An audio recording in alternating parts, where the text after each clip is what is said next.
Balita sa ibayong dagat, panibagong issue ng mga ICE o immigration sa Amerika.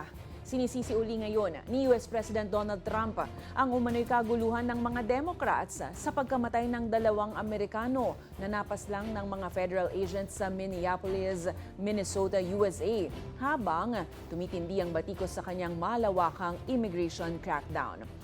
Nasawi nitong Sabado ang isang ICU nurse na binaril ng mga federal agent matapos ang isang sagupaan sa isang madulas na kalsada. Nangyari ito 3 linggo matapos mapaslang din ang isang 37 anyos sa hiwalay na insidente.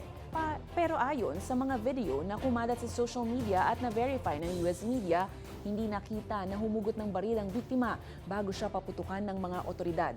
Mariing kinukondena naman ni Barack at Michelle Obama ang panibagong pagpaslang.